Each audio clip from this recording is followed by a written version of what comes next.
আলহামদুলিল্লাহ ইফতার পরপরই বের হয়ে গেছিলাম বাইরে একটু ঘোরার জন্য। ওয়েদারটা এত সুন্দর ছিল যে কারণে না বের হয়ে একদমই পারলাম না।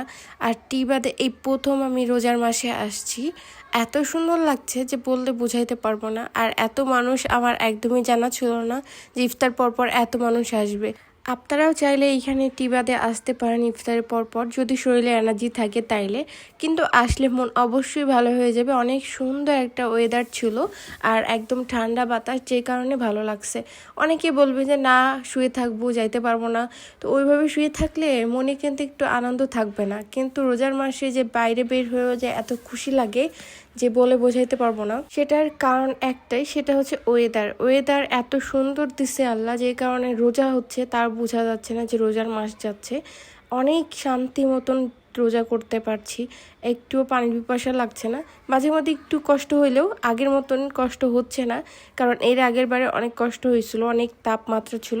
বাট এবার আলহামদুলিল্লাহ রোজা অনেকগুলো পার হয়ে গেছে, কিন্তু কোনো রোদের তাপমাত্রা ছিল না, এর জন্য অনেক শান্তি লাগছে। আর এই জায়গাটা অনেক সুন্দর লাগছিল, যে কারণে আমি ভিডিও নিয়ে নিচ্ছিলাম। কিন্তু এইখানে একটু ধোঁয়া উঠতেছিল, যেটার কারণে একটু গন্ধের জন্য ভালো লাগছিল না। তারপর তো এখান থেকে আমরা চলে গেলাম অন্য জায়গাতে চা খাবো তাই, কিন্তু ফাইনালি চা খাইতে পারলাম না, এটা দুঃখের বিষয়।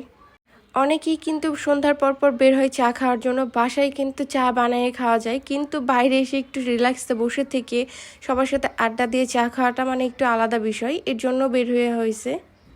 কিন্তু এই যে ব্যবসায়িক হইলে সময় দিতে পারে না। হ্যাঁ, ঘুরে নিয়ে আমাকে ঠিকই, কিন্তু মাঝে মধ্যে হুটহাট করে চলে যাইতে হয়। চা খাওয়া হইলো না, এখন আমরা বাসায় চলে যাচ্ছি, কারণ ওর ডাক পড়ে গেছে।